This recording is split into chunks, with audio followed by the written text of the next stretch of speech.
Hello, viewers of the spell. Today, I am doing a reshoot of what was originally going to be part 3.5 or something like that. It's going to be part 4, and I'm reshooting it.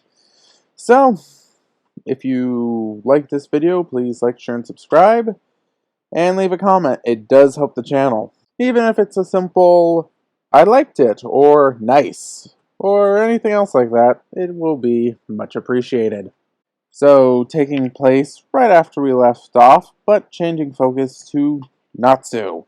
He had had trouble fighting Kage, shadows going up and attacking him, but he had realized Kage wasn't able to see through a shadow.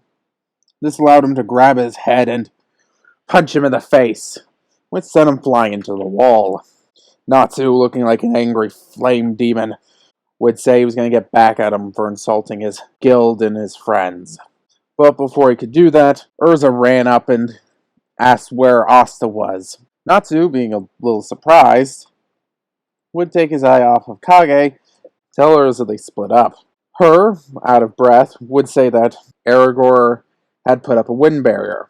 No one in here had the lullaby. Scowling at this news, Natsu turned around, saying, "Alright, time to explain where you're," but stopped short as he noticed that Kage was gone. He'd taken his eye off of him, and Kage was still conscious. Natsu would yell in frustration at the fact that his enemy he had beaten down had managed to escape.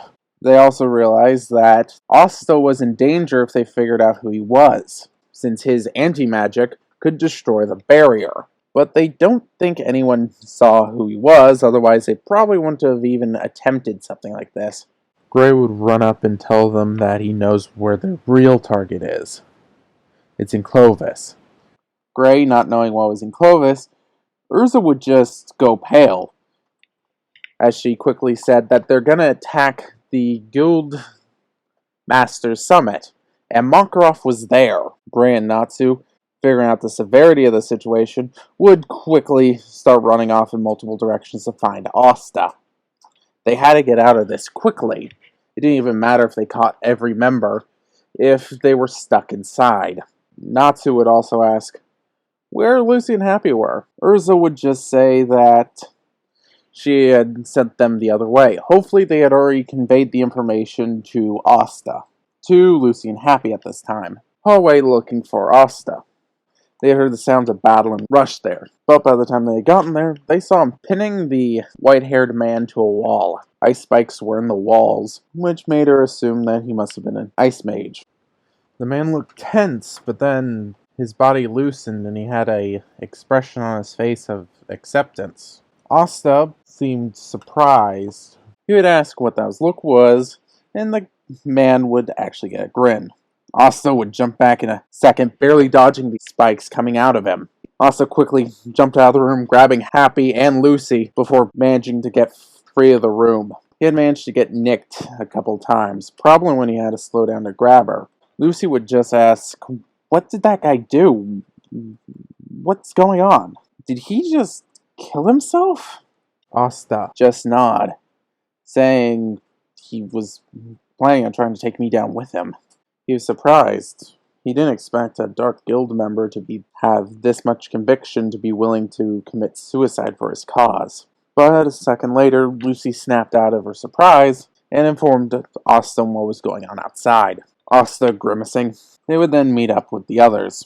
Happy would be thinking that there was something he forgot to tell Lucy, and still would remember about Virgo and would give it to her. But they wouldn't need it, since only a few seconds after Happy gave the key to Lucy, Asta just swung his sword as hard as he could, managing to break the wind barrier by running his sword against the flow of air.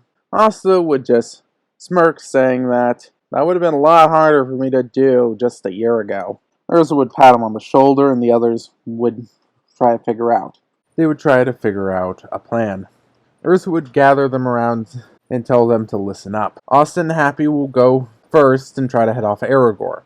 Asta will be behind them to lend support, and the rest of them, which is Urza, Gray, Lucy, and Happy, Lucy would just look puzzled and say, "How can Asta fly?" As Ursa just mentioned that he can actually surf on his large sword. Lucy would be surprised by this, as Asta would just mention that, "Yeah, I can do it, but it isn't very fast." Natsu and Happy are actually much faster in the air, as he jumped on, as the two rushed to try to head off Aragorn. As they left, a group of soldiers arrived looking for the Dark Guild members.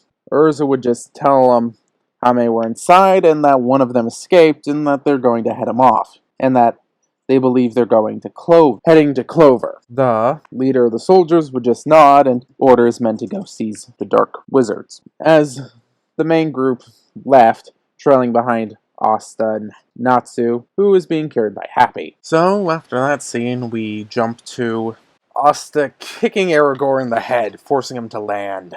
Aragorn, angry after getting kicked in the face, he'll be looking around for who dare kick him in the head, and asked, "Who are you?" Natsu, being carried by Happy, would just have a cheeky grin, introduce himself as Natsu Dragneel, proud member of the Fairytail Guild, which Aragorn would just scoff at, saying that he thought he caught all of them in the wind barrier. Asta would just say they dispelled it, and Aragorn would not believe him. Aragorn and Natsu would begin their fight, wind battling fire, and it would not look good for Natsu. Aragorn would quickly put up a wind barrier around himself after noticing that his wind attacks weren't doing too much damage. Every time Natsu attacked, the cyclone of air around Aragorn would simply snuff it out. Natsu would keep hitting and just keep getting angry. His flames would rise in size and intensity. Aragorn would be shocked by this, thinking, "Is that the flames of emotion?" By the way, in canon, we have no idea what this is. This is a one-off statement. I might do something with it later in this What If, I'm not sure. But Happy, noticing Aragorn's getting worried and realizing what Natsu is doing is creating low and high pressure. Basically, without getting into the whole science stuff of it, he is weakening Aragorn's wind magic. So Happy decides to make Natsu angrier by saying, "Don't worry, Natsu. Asta should be here any minute, and he should be able to take care of it."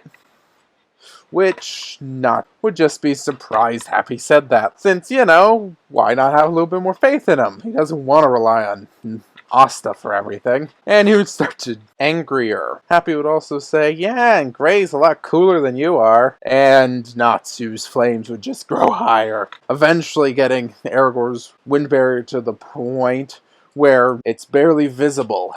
And Natsu channels all of his pent-up emotion into a fire dragon sword horn, slamming it into Aragorn. That would send him hurtling into the ground.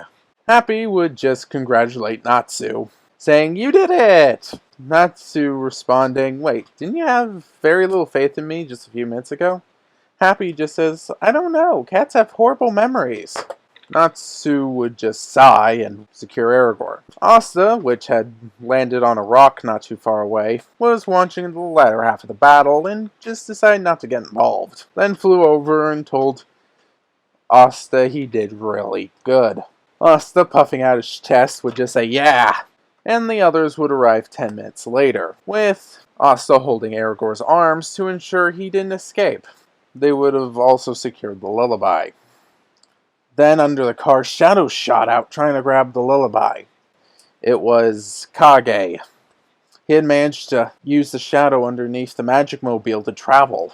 He began to try to drive off, but Asta quickly destroyed the front of the magic mobile with his sword to prevent him from going anywhere. After that, Gray punched out Kage, who had already been pretty beaten up by Natsu, and they managed to tie both of them up. Asta would hold on to the lullaby for safekeeping, and they would be ready to go. Then would realize that their car was destroyed, and, Happy can only carry one person. And they would sigh, realizing that they would have to walk. Coming a week later to the Magic Council, they would be having an argument. about what to do with Fairytail. They didn't like the fact that they would have to thank Fairytail for what they did. The Magic Council didn't like Fairytail, and the fact that they had managed to defeat this massive threat when the Magic Council didn't, many of the members thought it was a stain. Seagrain would just laugh and say that it wasn't their job to beat down guilds, their job was simply to try to keep the peace, with a few of the members agreeing while some disagreed. One of them would bring up the fact that shouldn't they be more concerned about a dark guild managing to get their hands on a relic this powerful, and them agreeing they should probably put an investigation on it. Some of the Magic Council want to put someone on trial for the damages, but they can't since, well, Fairytail's considered heroes.